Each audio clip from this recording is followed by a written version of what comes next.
Good morning. This is Sally Morgan, physical therapist, craniosacral therapist, and Tellington T-Touch practitioner for animals and people. This is Tristan. He's a Corgi, and we're here for an episode of Conversations with a Corgi. Right, Tris? And we're going to continue our series today. Oh, the shirt and I are just not being friends today. We're going to continue our series about lessons we learn from dogs. And this is one that we are all familiar with. Hi, Jim and James. I bet it's even warm in Maine today. So today's lessons from dogs is know who your friends are. That's right, Tristan.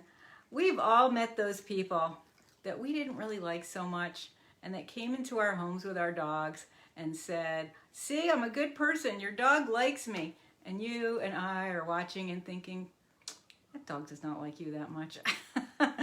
That's not how he acts with people he really likes. And some of us have flat out seen the dog barking and growling at the person. And, you know, it's hard to trust somebody that your dog doesn't like. It does not bode well for them. Even if you have a dog that's kind of so-so with a lot of people, there are 80s in Maine. We should be 100 here. It's only going to be 80 here. But even if you're with a person who you're so-so with, if your dog doesn't like them, that's a big sign. Dogs know who their friends are. They use all of their instincts and are not ashamed to do that. Sight, smell, taste, sound, well, I already said that one, touch, and the energy coming from the person, that sixth sense. And we're not so good.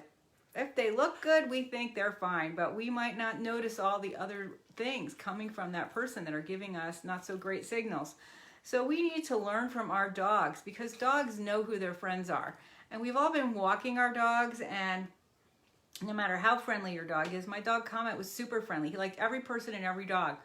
But there were some dogs that he stiffened a little, he approached a little differently than the cute poodles that he went blink, blink, blink and bounded up to and wanted to play with. And he liked big dogs too. He liked a good Labrador, not like this guy.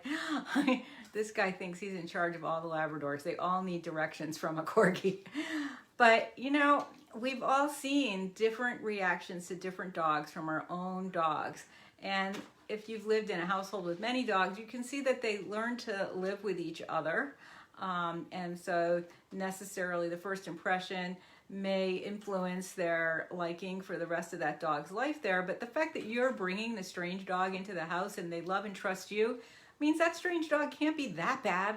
So dogs really are a good judge of character. And Tristan has so many dog friends that he just loves, and he has different relationships with all of them. The Cairn Terrier girlfriend he has, she is so cute, and she looks just like him in a Cairn suit. They're the same exact size. They waddle together. They're adorable. Tristan just loves her. I have not seen him like too many dogs as much as her. And he's super protective of her when the baby Corgi plays with them or any other dogs come nearby. I mean, I can be walking with her 20 feet apart because, you know, social distancing, and another dog will approach that dog or person, and that dog's super friendly with everybody. And Tristan will be like, oh my gosh, what's happening to Coco? And he will tear 100 miles an hour back to make sure Coco's okay. He loves her.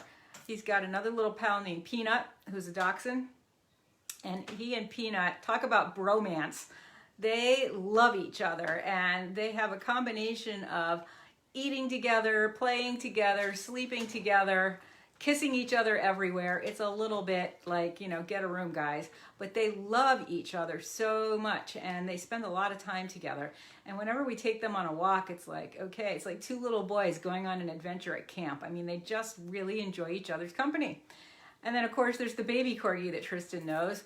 Baby Corgi is all about teaching him the rules before he's too big or too brave to fight back with Tristan. And it's a whole different relationship. He's happy to see him, but it's because now he can have a really good game of tag and they can tear around the backyard. And I think Tristan thinks it's a little exciting to scare the baby Corgi with his big barking sometimes.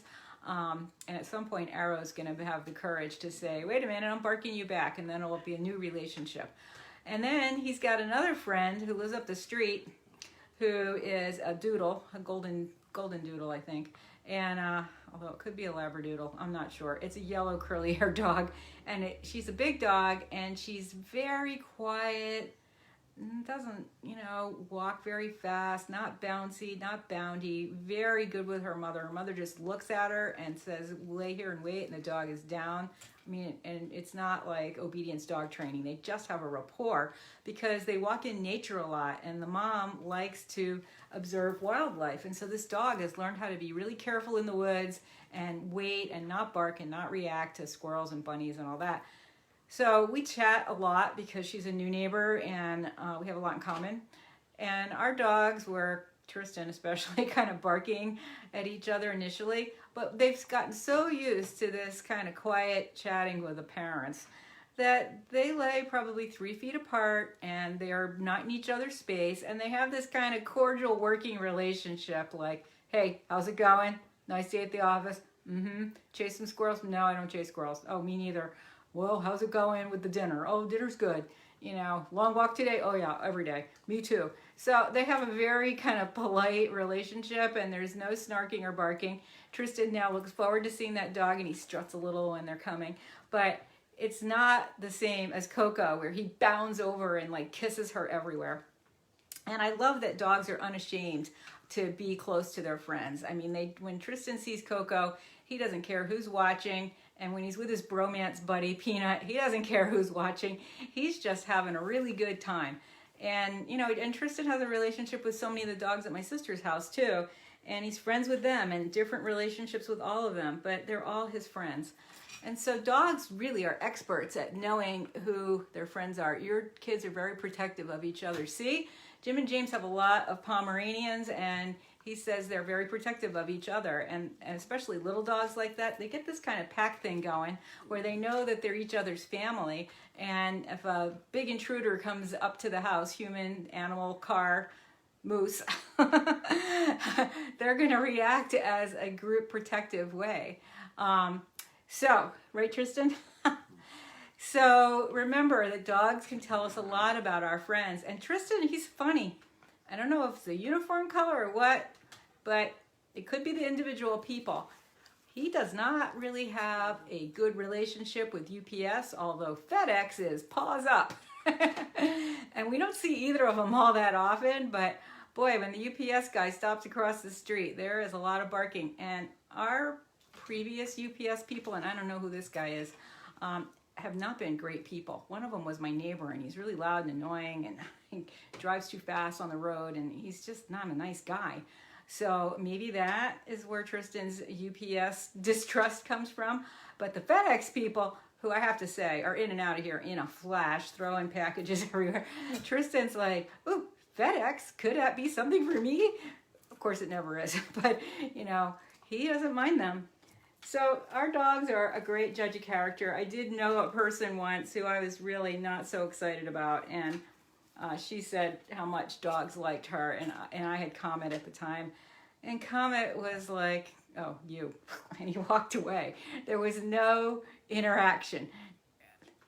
Oh, what's happening here? So anyway, so you might not be hearing me as well because I think this thing turned off. I don't know what it's doing. The battery might be low.